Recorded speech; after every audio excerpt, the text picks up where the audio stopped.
السلام عليكم ورحمة الله وبركاته. إن الحمد لله نحمده ونستعينه ونستغفره ونعوذ بالله من شرور أنفسنا ومن سيئات أعمالنا. من يهده الله فهو المهتدي ومن يضلل فلا هادي له. أشهد أن لا إله إلا الله وحده لا شريك له، وأشهد أن محمدا عبده ورسوله. يا أيها الذين آمنوا اتقوا الله حق تقاته ولا تموتن إلا وأنتم مسلمون. يا أيها الناس اتقوا ربكم الذي خلقكم من نفس واحدة وخلق منها زوجها وبث منهما رجالا كثيرا ونساء، واتقوا الله الذي تساءلون به والأرحام إن الله كان عليكم رقيبا. أما بعد، فإن أصدق الحديث كتاب الله، وخير الهدي هدي محمد صلى الله عليه وسلم، وشر الأمور محدثاتها، وكل محدثة بدعة، وكل بدعة ضلالة، وكل ضلالة في النار. How are you here?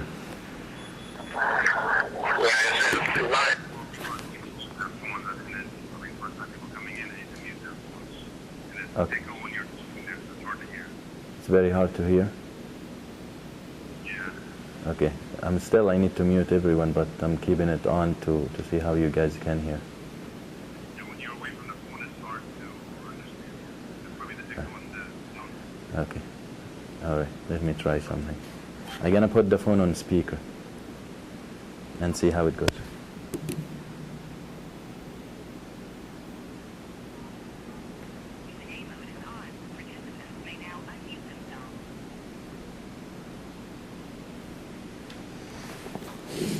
فصل في سقوط المهر وثبوته.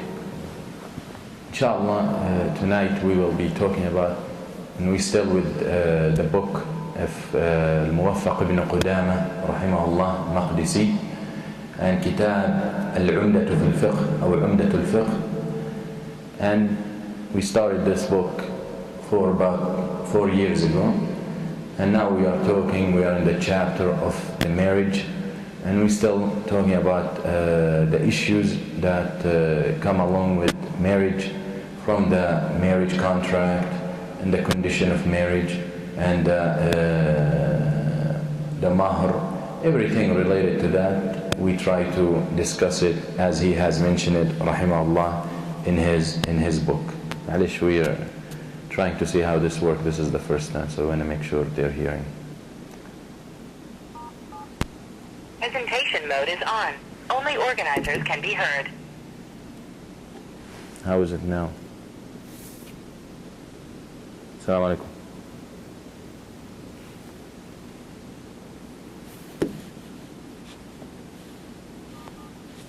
Presentation mode is on. Everyone can now be heard. السلام عليكم. أيوة. أيوة.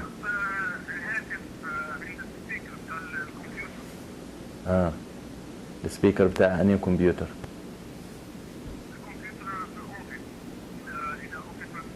اوكي.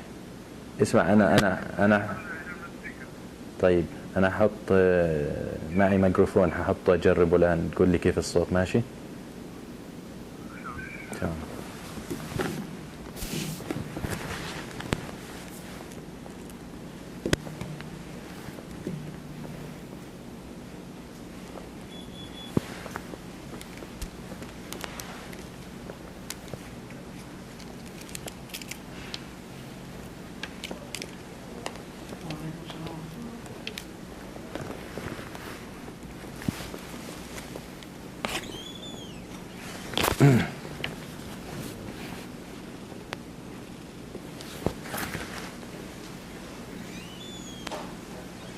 كيف الصوت الآن؟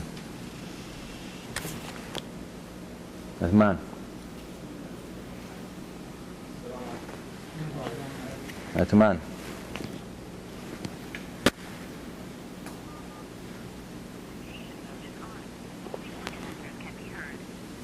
عثمان، السلام عليكم.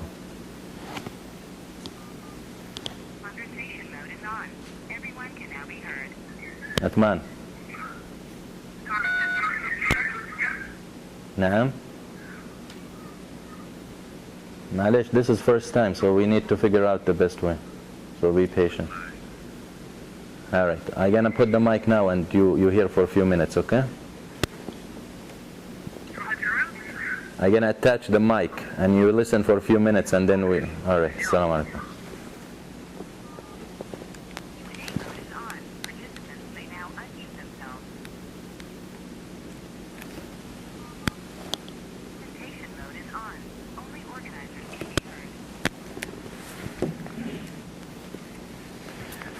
قال المصنف رحمه الله في كتاب النكاح من كتاب عمدة الفقه لابن قدامة المقدسي: فصل في سقوط المهر وثبوته. وكل فرقة جاءت من المرأة قبل الدخول كإسلامها أو ارتدادها أو إرضاعها أو ارتضاعها أو فسخ لعيبها أو فسخها لعيبه أو إعساره أو عتقها يسقط به مهرها.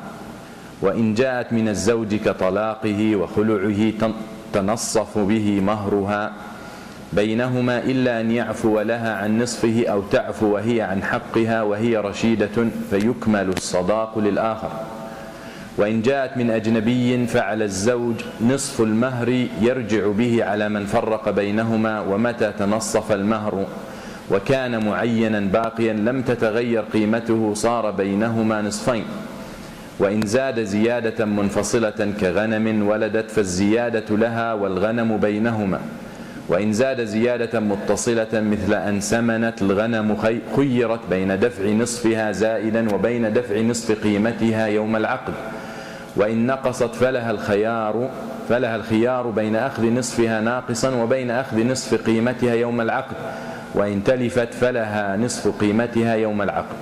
ومتى دخل بها استقر المهر ولم يسقط بشيء. وإن خلا بها بعد العقد وقال لم أطأها وصدقته استقر المهر ووجبت العدة. وإن اختلف الزوجان في الصداق أو قدره فالقول قول من يدعي مهر المثل منهما مع يمينه. طيب نشوف الآن.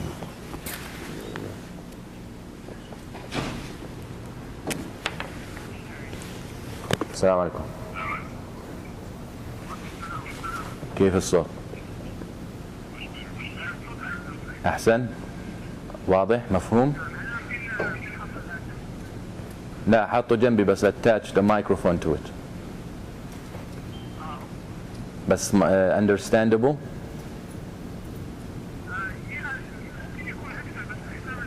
طيب we'll try to improve it next time إن شاء الله. يلا السلام.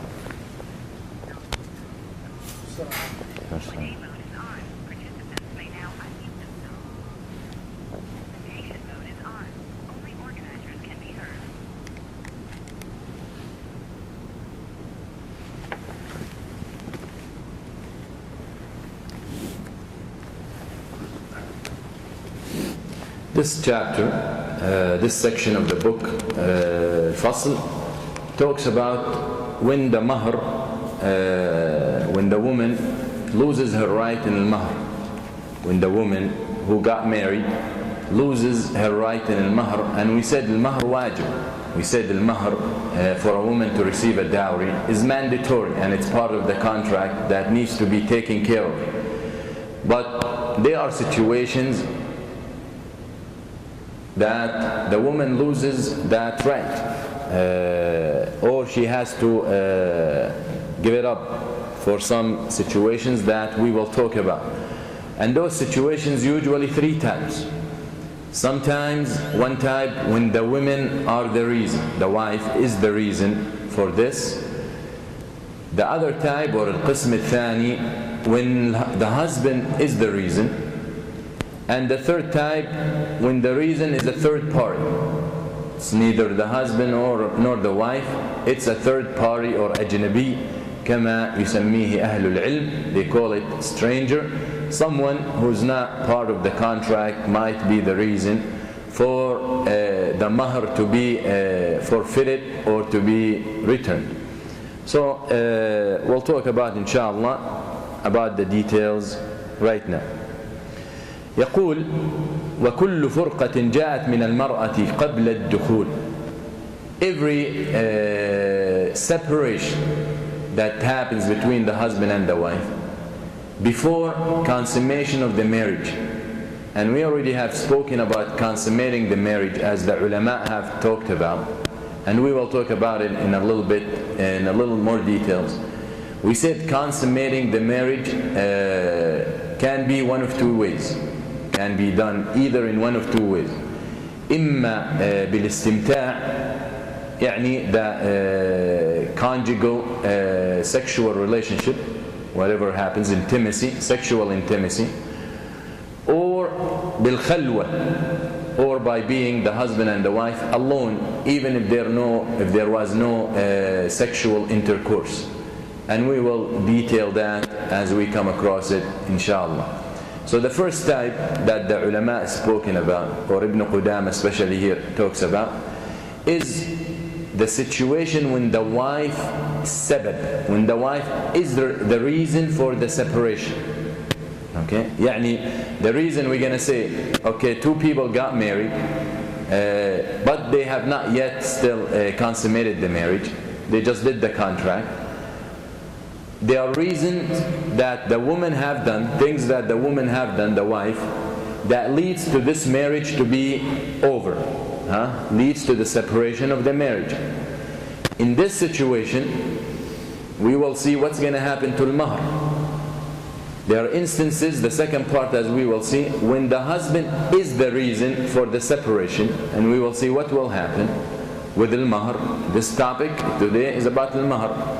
And the third, when a third party or a stranger is the reason, not the wife or the husband, we will see what happens to al-mahr, inshallah. So here he says, rahimahullah, and every separation that is caused by the wife, قبل الدخول. So it's very important to pay attention that all this, what we're going to talk about most of the night, is separations that is led or takes place before, pay attention, before the consummation, because after the consummation it has different rulings.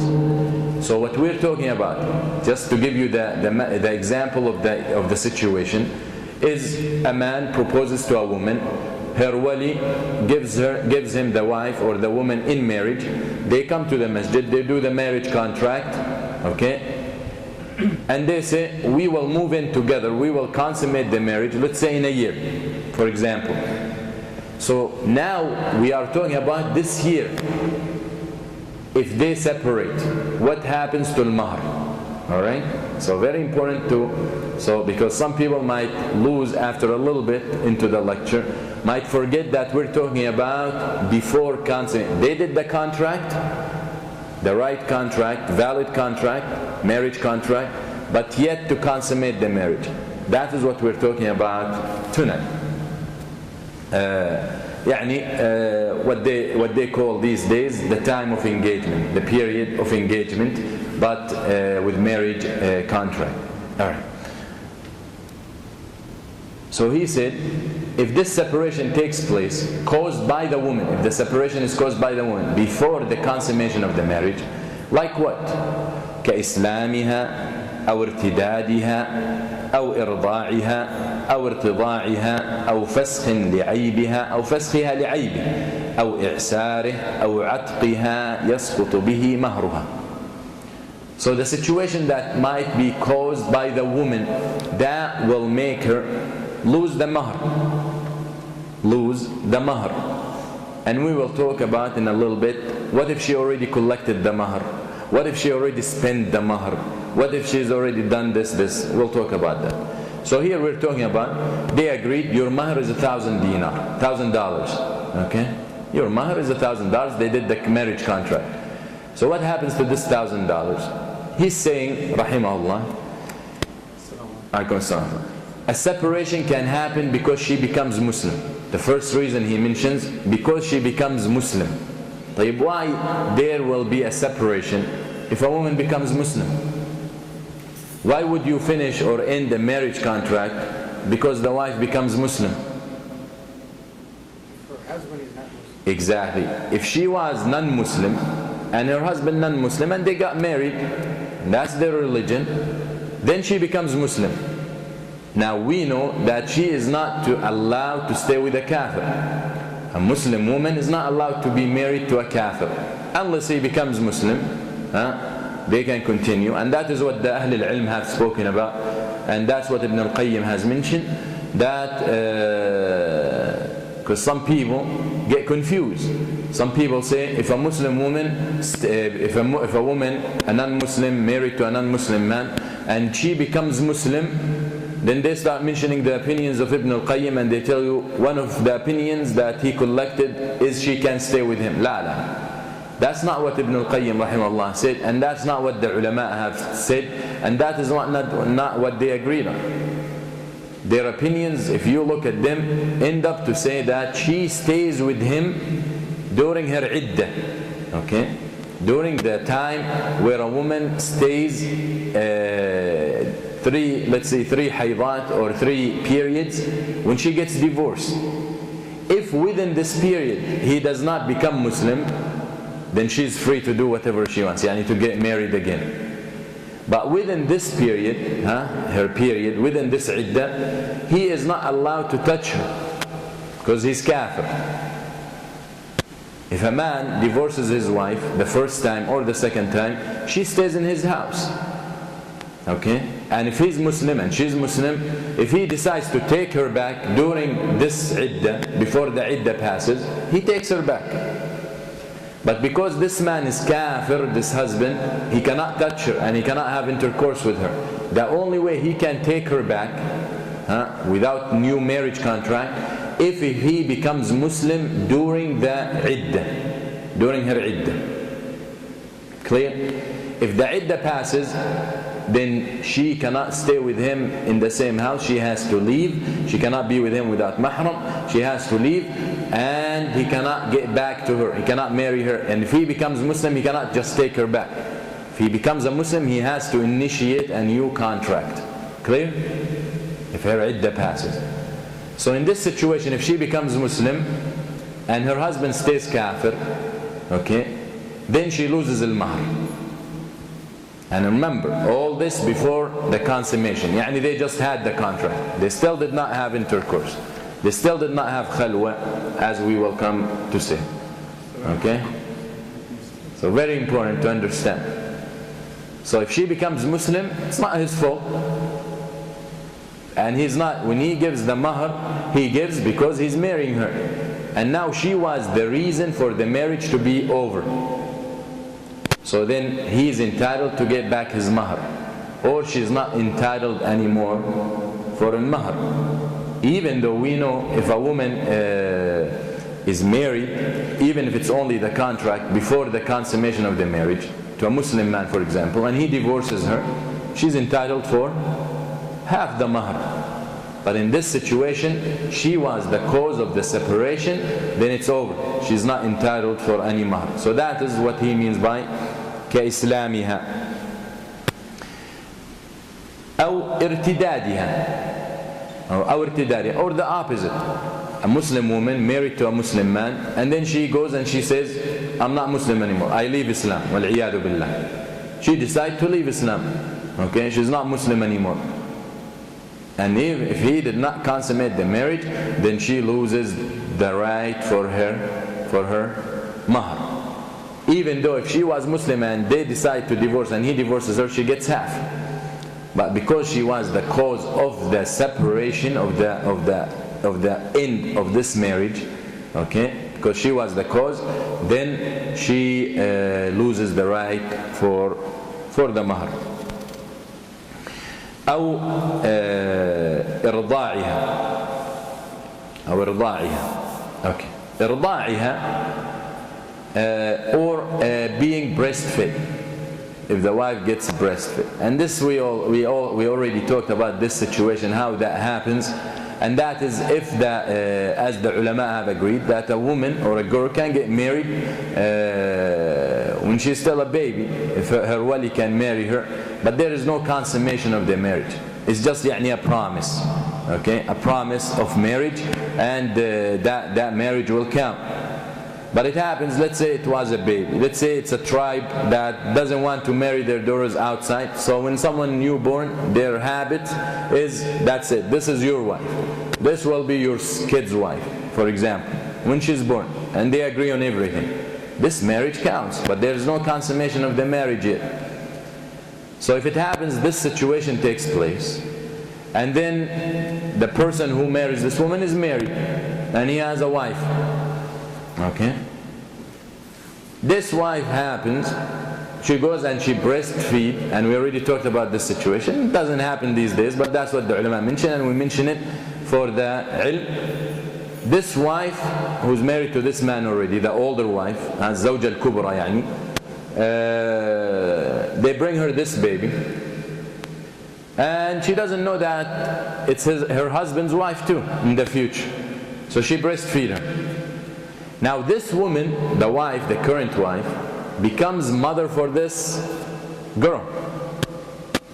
And the husband, since he owns the milk, يعني this woman, his wife, has the milk under him, فهو مالك اللبن, she becomes his daughter through breastfeeding. As a result, he cannot marry his daughter. Clear? So very important. That's what they mean by إرضاعها, and there is no need to focus on this point too much. أو ارتضاعها. Vice versa. إرضاعها وارتضاعها. إرضاعها, the wife, the older wife, the current wife, did not want this girl to be married to her husband. So she goes breastfeed her. She becomes his daughter and her daughter. He cannot marry his own daughter. أو ارتضاعها, this girl, they're living together, whatever, they're close, their family. This girl crawls one night and she she breastfeed from this wife. As a result, she becomes haram for the man. Because this marriage is over now, okay, this marriage is over, she is not entitled for the mahr.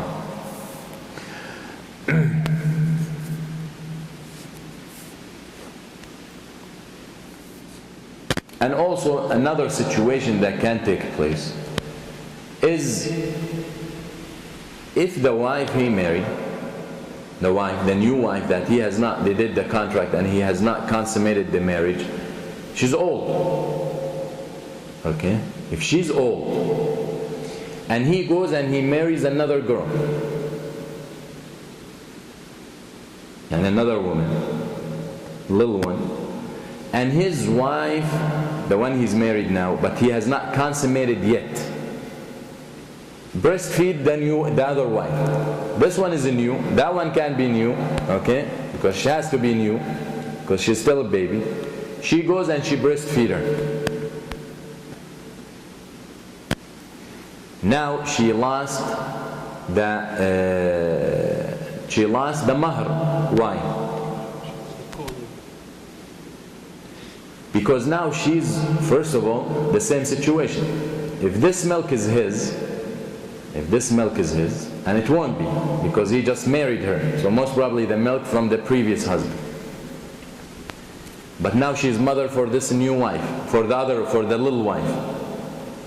And you cannot marry a mother and her daughter. You cannot have al-jam'. Clear? It's a little confusing, this scenario, if you really don't have the foundation of what we are talking about when it comes to rida', as we have talked about before in separate lectures, then you will get a little confused. But irda'iha or irtida'iha, either this new wife was breastfed, she was breastfed, or she was breastfeeding. In either way, the marriage becomes null and she loses the mahr. She loses the mahr. أو فسخ لعيبها. فسخ لعيبها. When he married her, she had a deformity, she had a defect, she had a physical problem. That does not allow him to enjoy her. But they did not tell him. Okay? When he married her, they never told him she got this problem. Something that prevents him from enjoying her. So as a result, because this is gharar and this is cheating, he leaves her, and she was the reason. So she is not entitled for any mahr. Alright? She's not entitled for any mahr. But if you look in this situation, who decided to leave? The husband. So why she's not entitled for mahr? Because he left because of her. She was the reason for him to leave. Even if she wants him. Even if she wants to stay with him. But because she was the reason for him to make that decision, that is what happens, because they have lied on him. أو فسخها لعيبه.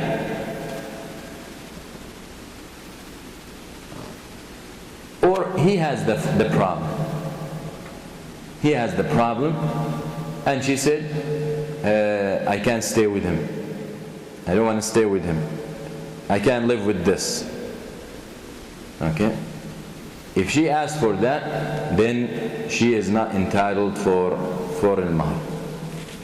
Even if he wants her. He wants her and she doesn't want him. أو إعساره. إعساره يعني he's poor. يعني he cannot afford to spend on her. يعني he calls her, they get married, he leaves, يعني whatever to do. They start talking. Forget about he calls her. They start talking, and she tells him, where are we gonna live? I can't afford the place. What you gonna buy me? I can't afford to buy you clothes or food or anything. I can't do this. فهو معسر. He can't afford to take his responsibility or to fulfill his responsibilities. Okay, so as a result, since he cannot afford and fulfill his responsibilities, she asked for divorce. I don't think this man will work for me. I don't think this husband will work for me. What, I'm gonna marry him? I'm gonna marry him and then we're gonna just be begging around? Alright? So as a result, she loses. If she asks for separation, she loses the right for al-mahr. If he refuses, then she goes to al-qadi.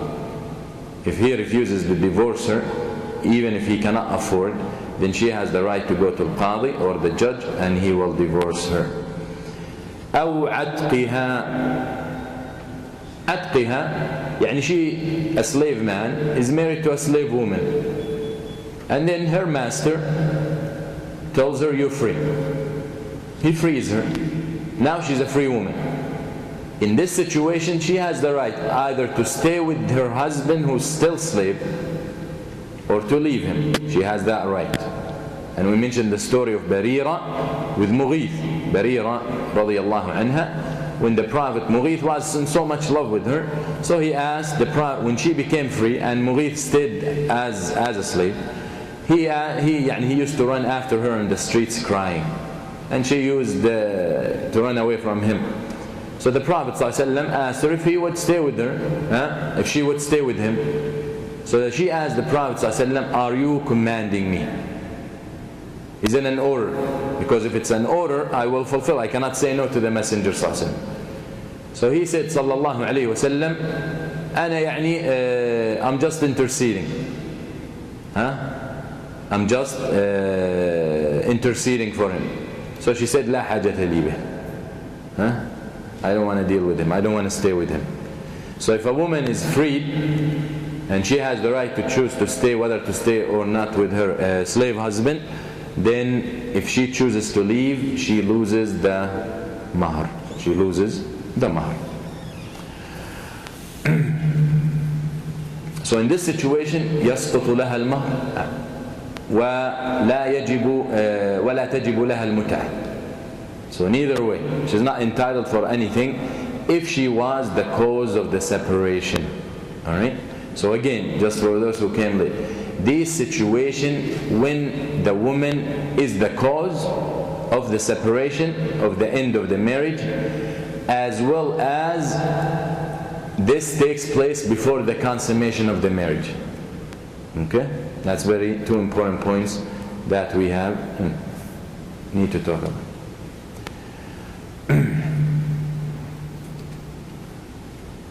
قال وإن جاءت من الزوج إن جاءت من الزوج كطلاقه وخلعه. Now we're talking about the second part. we said the first part of a husband and wife to be separated, and here again we're talking about when they have not yet to consummate the marriage. When a husband and wife separate, the first type is because of her. She's the reason. The second type, and we said if she's the reason, then she is not entitled for al-mahr. The second type, the second type is when the husband is the reason. When the husband is the cause. So if the husband causes the separation, when the husband causes the separation, then let's see what she can get and what she is entitled for.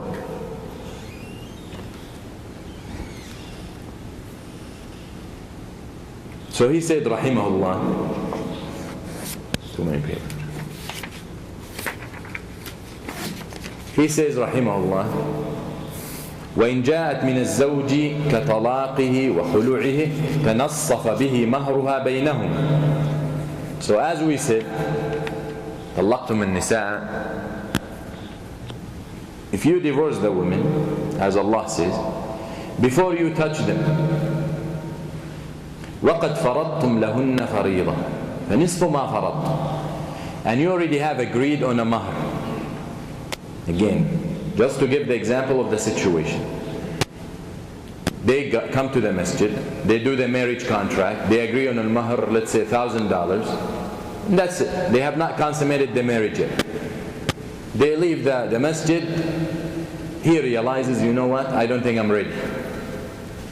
And it won't happen in this fashion, but just to make it clear.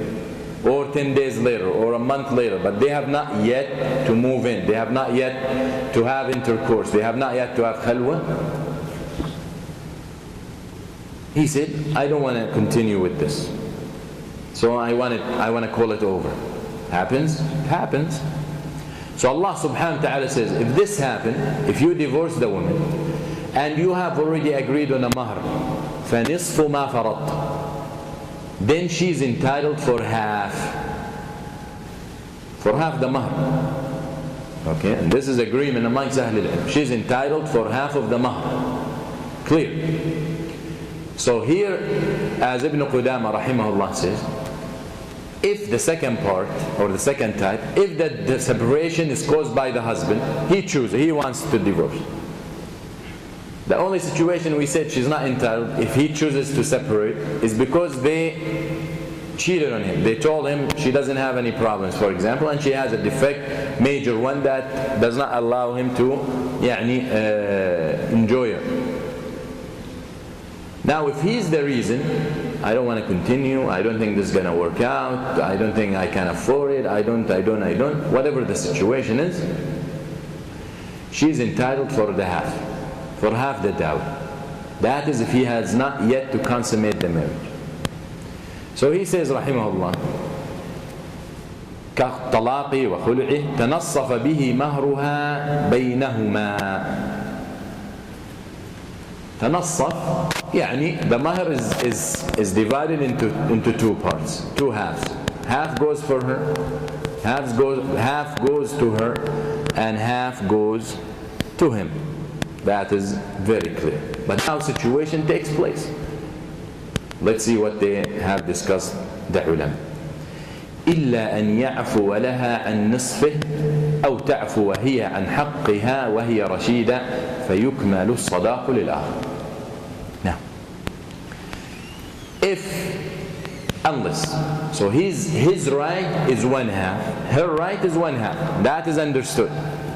However, he can say, you know what? I promise you we're going to continue, I did this, I did that, I can't, I'm sorry, and whatever mahr I gave you, it's yours. I don't want anything from it. Can he do that? Of course, because the other half is his, and he has the right to do whatever he wants with it, يعني in a permissible fashion. Now can she say, you know what? I'm sorry, this is not working out, this is not what you expected, this. I don't want anything from you. You take my half too. And I wish you the best. Can she do that? She can. With a condition. as they have mentioned Ahl al-Ilm, as we will say.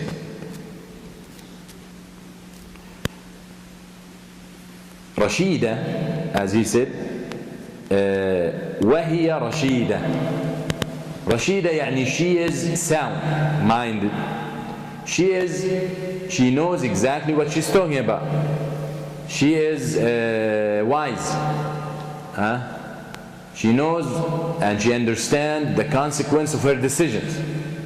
Then she has the right to forfeit or to forgive her husband who's going to leave her for the rest of the mahr. She can say, I don't want the other half, you can keep too.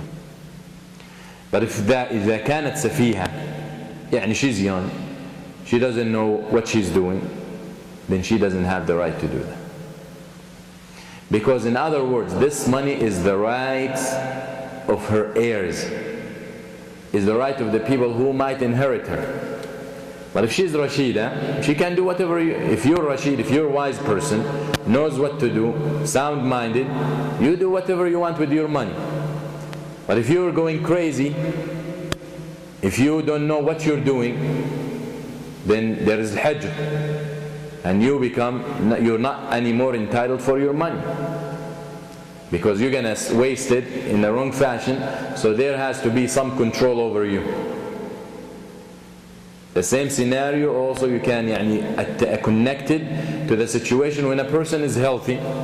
When he's so healthy, he can spend all his money. He can say, all my wealth for Masjid al-Iman, donation, for example. No one can tell him anything. But if he's dying, in his deathbed, he cannot do that. Because now there is a transition. His wealth is in a transition mode. It's not his anymore in the sense that he's gonna die. So his heirs, those who are gonna inherit him, are entitled for this money in few hours, few days, few weeks, whenever he dies, if he's dying. So he has no right to give up or to donate his whole money, the way he was able to do a month ago or a year ago. And the max he can do is third. Wasiyya. Clear?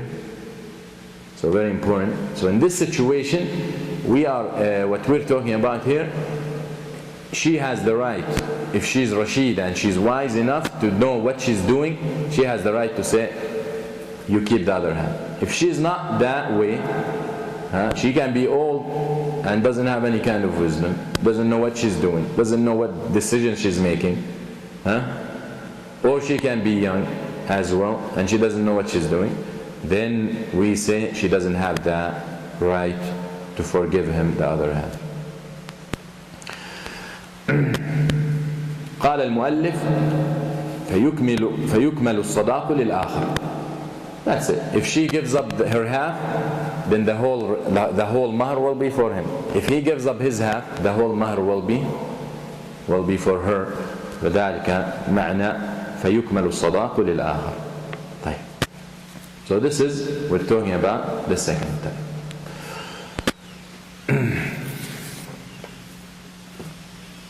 وإن جاءت من أجنبي. Now the third type. So you have the first type caused by the woman. She loses the right for the mahr, the whole thing. The second type, the divorce comes from the husband. She's entitled for half of it, and all this before consummation. The third, it comes from someone else, neither the husband nor the wife. Ajnabi. يعني when we talked about al-Raba', okay, his current wife did not like that this girl gonna grow and her husband gonna marry him, for example. So she goes, she breastfeeds her. Now her husband cannot continue with her, okay, because she's his daughter through breastfeeding. Who caused this? Now he has to divorce her. Who caused this? The wife, the current wife. Neither the wife or the husband in the contract. Or someone else doesn't like the family of this woman, he plots something, so they separate. It's not him, it's not the husband or the wife who caused the divorce, it's this person. So that is القسم الثالث. وإن جاءت من أجنبي فعلى الزوج نصف المهر يرجع به على من فرق بينهم. So if it's a third party that caused the separation, then the husband has to pay half of the mahr. Now they separated, he's obligated to pay half of the mahr. But he goes and he has the right to ask for this half that he gave away from the ajnabi, or the one who caused the divorce or caused the separation. And he gets that money through a judge and through court if this third party refuses to give it. You see? And if you look at this situation, you understand very well the wisdom in this. Because there are many people out there, their goal and their main concern in life, they're so miserable in their marriage, they could not hold a husband, or she could not stay with the husband, he could not stay. So they're miserable every time they see a man and a woman who are happy. So their main concern is how are we going to separate between. Some people like that. Some people, their full-time job is this.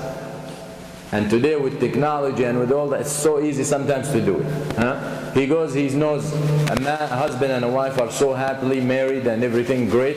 He goes and he gets her number, he texts a message. And she doesn't even know who it is. How are you, honey? It falls in the hand of the husband, then problem. Yes, there is a trust, but the shaitan gets his way. And it's natural for someone who has jealousy and someone who cares about his wife, when he sees a message like that, he's gonna start thinking, even if his wife is like an angel, if he always look at her like the most trustworthy. Things happen, and you know Hadithat al-Ifk, story of the Prophet ﷺ with Aisha, when they accused him. Bashar, human beings, we're human beings. So when this person, before he say, I'm gonna divorce them, I'm gonna separate between them, when he starts thinking, but if I get caught, then I have to pay. If they separate and he gives her half of her mahr, and then he finds out that I was the reason, then he can take me to court. That is when Islam is established, when the law of Allah is established. So don't you think this will be a reason for anyone to think twice and three times before they make such move and such damage? And that's what Islam came. It came to protect the relationships between people. It came to regulate the relationships between people. We're not like animals that we live the way we want, and we go from one bed to another bed, from one room to another, one house to... There's regulation. There are rules. Allah put you on this earth and He wants you to live according to what He knows is best for you. If everyone gonna say, I know what's best for me, we're gonna have some arrogant people. And we are arrogant people. When we think that we know everything and I know what's best for me, and then at the end I cry. I decide to take this way, even at parents level. The parents who have more experience, they can see things from different angle, they tell their kids, don't do this, don't take this step. I want to go into, don't do it. We don't think it's good for you. We know how you are. So he thinks he's so smart, and he thinks this is the right thing to do. So he goes, he does it, and then a few months later he comes to his parents crying. Oh, I wish if I listened to you, I wish if I... And those are parents. They're human beings. Their opinions might be wrong. But because of experience, in this situation, they got it right. So what we think when we talk about Allah, the Creator, who created us, and He knows. God does not have doubts. God doesn't have maybe. What God says is the truth. What God orders is a fact, and it's best for you. And yet we refuse and we reject it because we think we know better. And look what happens to the people in the world today. Misery.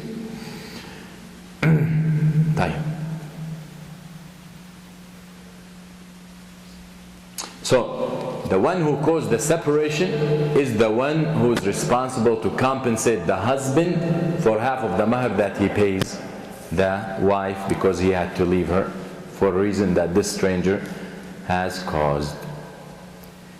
وَمَتَى تَنَصَّفَ الْمَهْرُ وكان معينا باقيا لم تتغير قيمته صار بينهما نصفين. طيب now المهر can three things can happen to المهر. يعني just to give you a picture, the same couple when they came to the masjid, they did their marriage contract, the right contract Islamically according to the laws, and they agreed $1,000 mahr. All right? Or let's say the mahr or the dowry they agreed on, we're gonna remove the $1,000 because you will not understand the other examples. We'll say, يعني the example he gives here, which is easy, he said, let's say 100 sheep.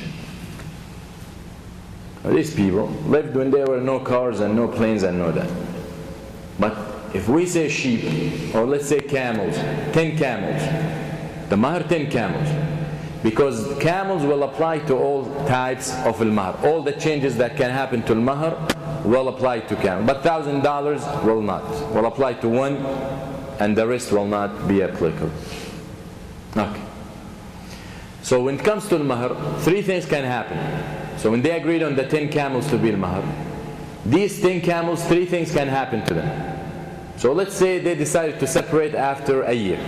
They have not yet consummated the marriage. Three things can happen to those camels, or actually two and one. One, the 10 camels stay the way they are. After a year, they stay the way they are, the way he got them and he gave them to her. The second, they can decrease. The third, they can increase. Right?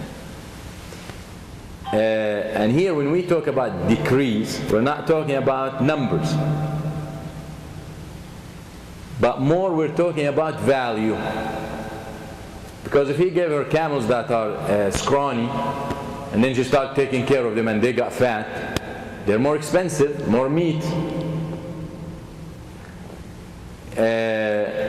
Increase, we're talking about value as well, more than numbers.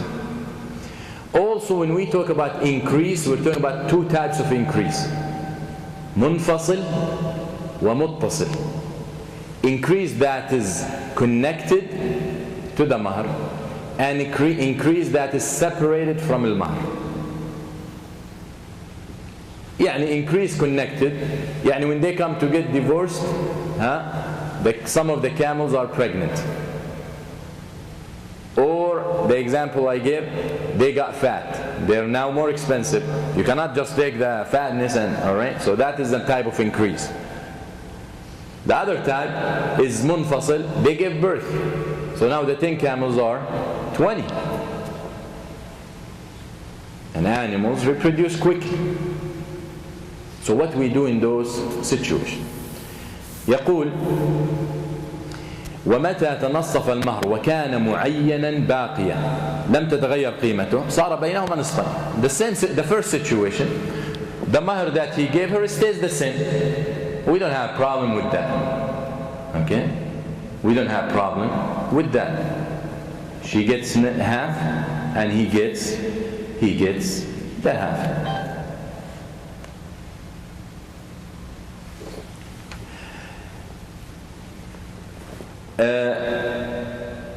باقيا يعني معينا باقيا. معينا يعني he specified.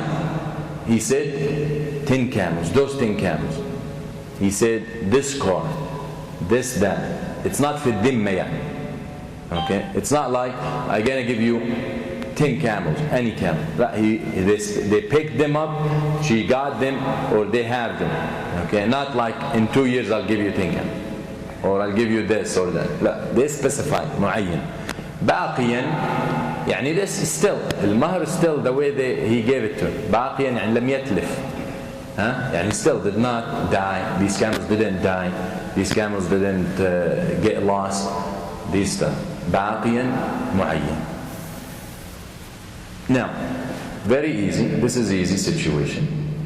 Since it's staying the same, she gets half, he gets half.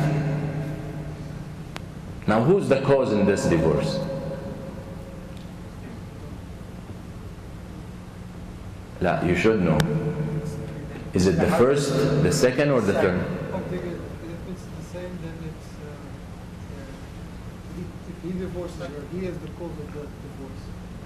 Yes. So if the husband is the cause, then he gets half. Now, then we said, doesn't Allah subhanahu wa ta'ala says, she has the half, so why is the husband getting a half here? Because instead of giving her the whole thing, he keeps having, she keeps having.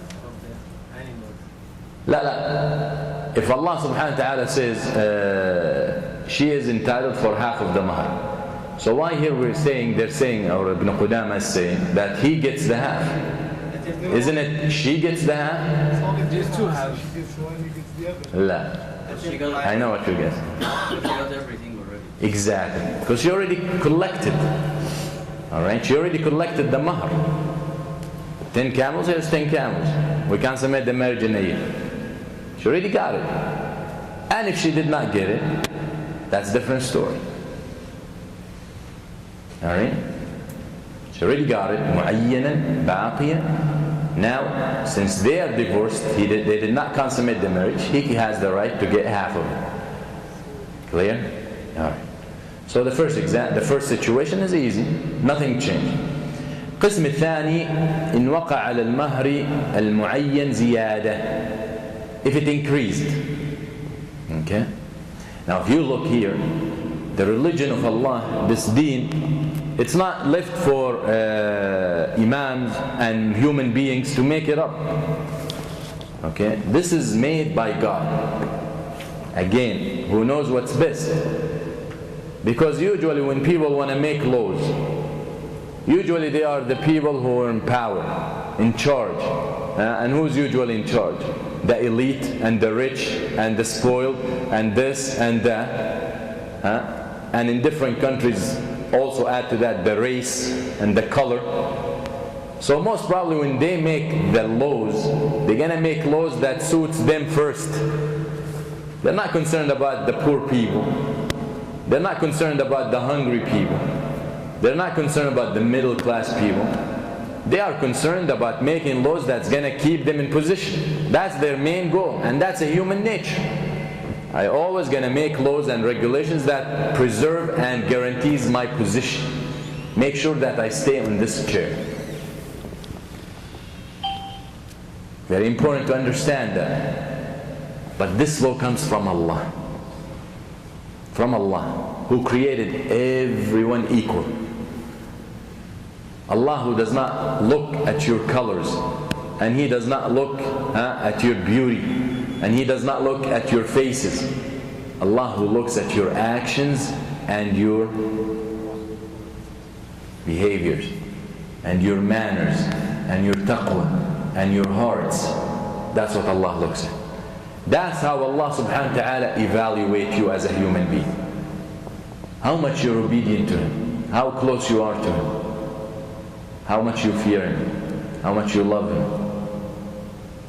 But with the law, even if you don't like it, you do it because you're scared. You're afraid. You don't want to be arrested. You don't want to be this. You don't want them to give you a hard time. Yani if you look, the example I always give, taxes and zakat. Every person when it comes to taxes, they want to look for the best accountant to save them as much money as they can, so they can pay the least amount possible. Legally, yeah. Right? Taxes. Money, that is, you're obligated to give because the rich people said you should give.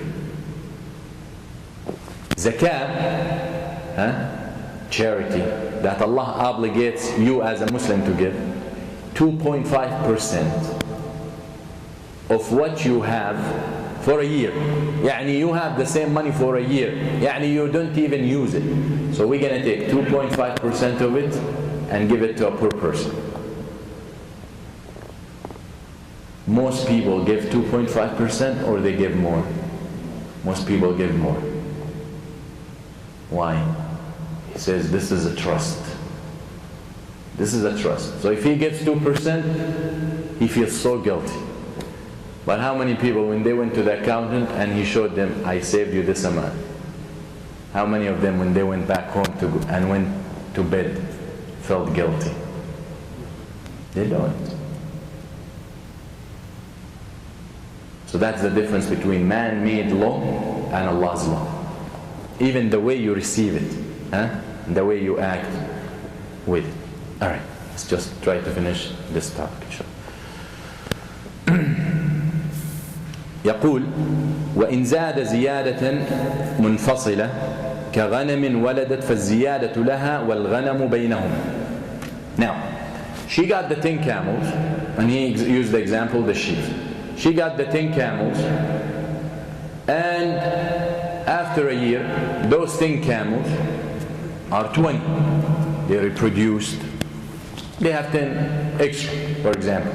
They're 20. Do they split the 20 or they split the 10? Why?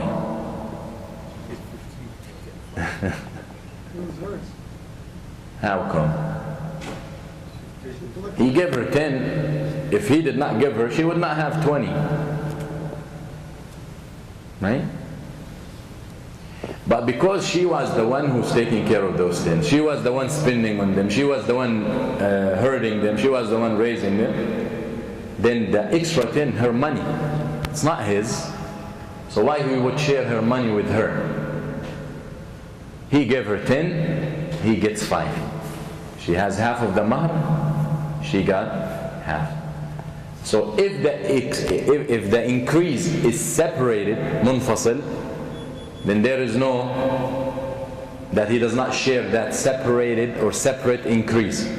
It's easy calculations. You gave me 10, now they're 20, the 10 on the side goes mine, the 10, other 10 you gave me, we split. Easy. The argument becomes when the increase is muttasil. You cannot separate. Like, it got fatter, it got more expensive. So he said, وإن زاد زيادة متصلة مثل أن سمنت الغنم خيرت بين دفع نصفها زائدا وبين دفع نصف قيمتها يوم العقد. If the increase is with, is attached, fat.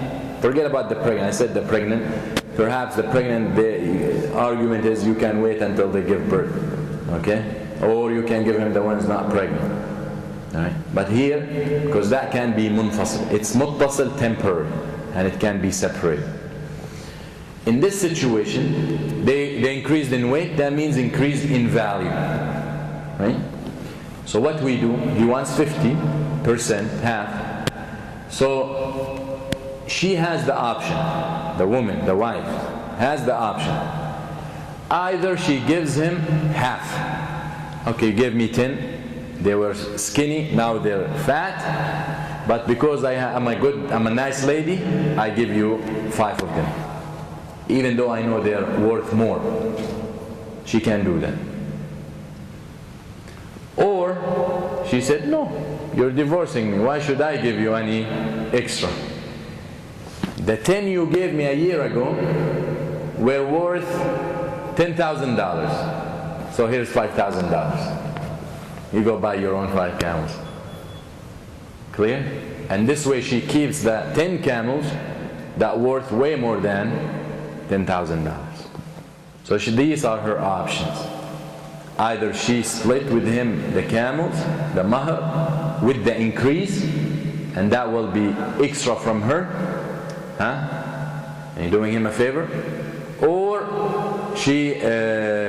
they estimate the value of the camels when he bought them a year ago at time of al-aqd, and she said, here's your half, the value, monetary.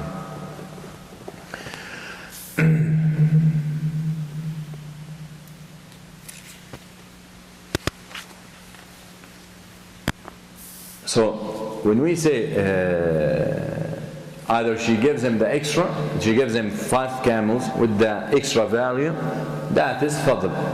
Okay?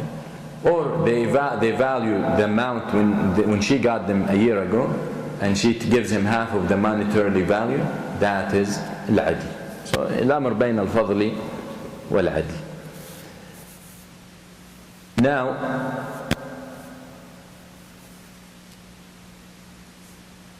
the change by decrease. Okay? So now we talked about no change. We talked about change with increase with two types, attach and detach. Now we're talking about the decrease. Okay? The decrease. وإن زاد he said وإن نقصت فلها الخيار بين أخذ نصفها ناقصا وبين أخذ نصف قيمتها يوم العقد. In this يعني الشيخ رحمه الله وإن نقصت فلها الخيار بين أخذ نصفها ناقصا وبين أخذ نصف قيمتها يوم العقد. الأصح أنه هو له الخيار. Okay? The more correct is he's the one who has the option now, not her. When it was increased, she had the option to give him whatever, either fadl or adl.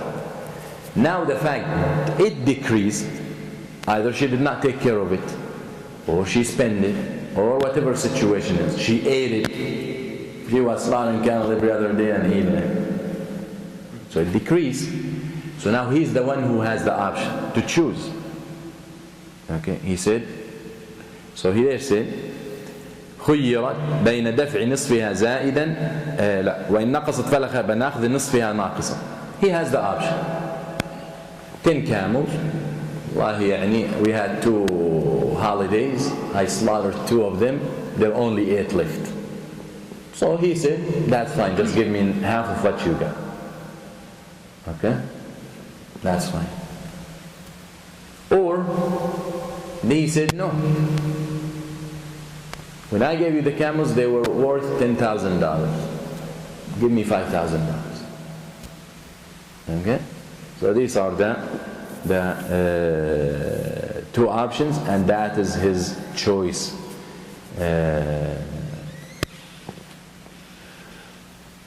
So if he agrees, again now the fadl and the adl comes from him. If he agrees to take half of what's left, then he's doing her a favor. If he agrees to take half of the value when he gave it to her, then that is his right. Alright? The third, or let's, they separate this issue in another category. So the category that we just mentioned is since we talked about the attach is increase in the value because they got fatter.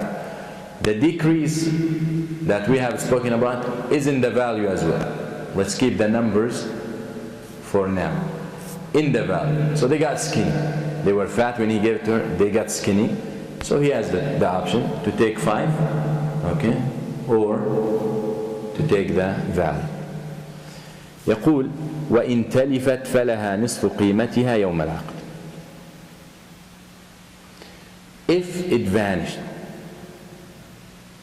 it died, she ate it, okay, the wolf attacked, then he's entitled for half of the value on the time of al-aqd.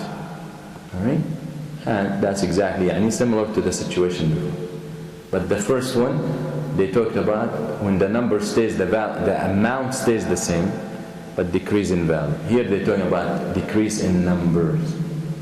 Alright? As they started talking about increase in numbers. يقول المؤلف ومتى دخل بها استقر المهر ولم يسقط بشيء. So all what we spoken about is there was no consummation of the marriage. What happens when there is a consummation of the marriage? She's entitled for the whole mahr. استقر المهر يعني المهر is firm. That's it. There's no change. She's entitled for the full mahr. There's no negotiation here anymore. If they consummated the marriage, she is entitled for the full mahr. period. وَلَا يَسْقُطُ بِشَيْءٍ. Okay? If he consummated the marriage, she's entitled for the full amount, the full mahr. طيب. We said last time, if they already have agreed on al-mahr, then she's entitled for the full thing. If they did not agree yet on al-mahr, and yes, you can have a marriage contract without mentioning the mahr yet, and you can consummate the marriage without agreeing on al-mahr yet, and you can agree later, but you have to, at a certain point, you have to agree on it. If it was mentioned, she's entitled for the full thing. If it wasn't mentioned, and now they're divorcing, they're not going to sit and agree on al-mahr. So we say, لَهَا مَهْرُ مِثْلِهَا. She's entitled for the mahr of what women usually get in her family. And some of the ulama said especially the father's side. So we look at her paternal cousins, we look at her aunts, paternal aunts, we look whatever, and we say what's their mahr usually, and that is what she's entitled. That's if they did not agree on al-mahr. طيب. دخل بها, if he has consummated the marriage. دخل بها يعني I don't know how to translate that, there's no really translation in English, but we're going to say consummated the marriage. Consummation of a marriage can happen in one of two ways. Not only necessarily sexual intercourse. The sexual intercourse is one. That is no argument. That's it. If someone sleeps with a husband sleeps with a wife, that's consummation of the marriage. She's entitled for the full mahr. Now there is another type of consummation where the ulama have different opinions. And that is إذا أسدل الستار وأغلق الباب. If they get to be alone. Yes, alone, in a room, in a house, in a car, wherever they are, but alone. Can they do that? Is it permissible to be alone with your wife or with your husband? Of course. Okay. But here we're talking about situation, they have not yet to consummate their marriage. So just not to take you into the different opinions, if they were able to spend enough time together, alone, there is no mahram, there is no chaperone, there is no one, alone.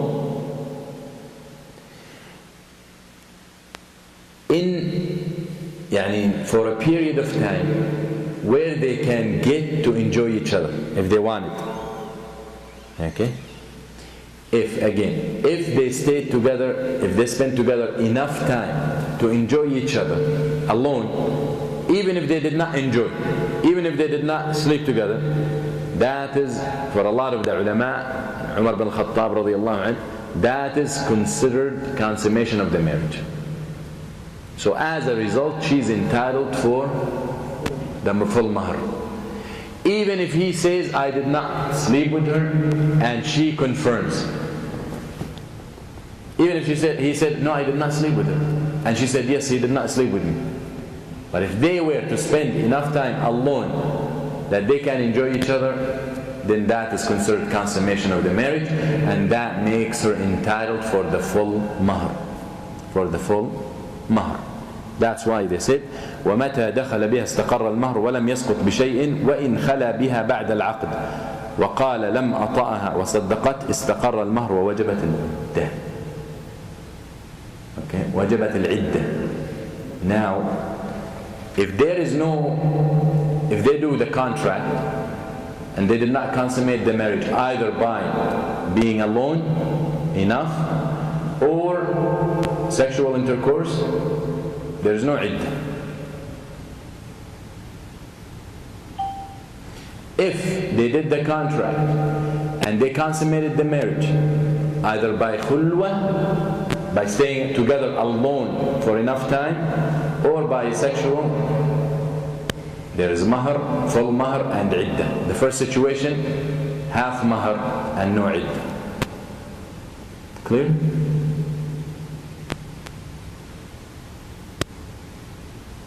Clear? Just this point important. They consummate, they do the contract, but there is no consummation either way, either by staying alone enough or by sexual. Then she's entitled for how much? Half mahar and no iddah. They consummate, do the marriage contract, they consummate the marriage either by khalwa or by intercourse. Full mahr and iddah. وإن اختلف الزوجان في الصداق أو قدره فالقول قول من يدعي مهر المثل منهما مع يمينه. طيب, they come and they get divorced, and now when it's time to pay the mahr, she said, yeah, we agreed $40,000. He said, no, we agreed $30,000. Can that happen? Of course. So what happens? Huh?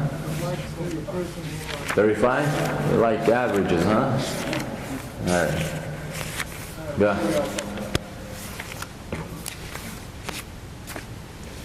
We're gonna say, we look at what usually women related to her method get. So if usually the women in her condition, in her area, in her region, her family, her father's side, whatever the ulama say, if they usually get 30,000, then she get 30,000. فالقول قول من يدعي مثل. If they usually get 40,000, then she get 40,000. All right? But مع يمينه يعني they have to swear. They have to swear. Her المثل, let's say, close that it's 40. Could if they agreed on 30? If المثل is 40, could if they agreed on 30? Of course, can agree on whatever they want. But she's saying it's 40, he's saying no, it's 30. Since a similar woman get 40, then the word is hers. She's gonna go, she's gonna get 40. But she has to swear that it was 40. And many people, when it comes to swear, they will back off. Some people, they know they're right and they choose not to swear. وَالْبَيِّنَةُ عَلَى مَنِ ادَّعَى أَنِيشْ وَالْيَمِينُ على من أنكر. أوكي؟ وهذا يعني هذه قاعدة فقهية بس ما هو حديث، اسمه حديث. الحديث البينة على من ادعى واليمين على من ادعي عليه. There's no على من أنكر. The fundamental agreed علماء المالكية والشافعية والحنابلة that one of الأصول البينة على من ادعى. The one who makes the claim has to show the proof. You stole from me $1,000. He doesn't have to show proof that he did not steal. I'm making the claim, so I have to show the proof. He has to swear that he didn't steal. That's all. But swearing can be more burdening than showing the proof.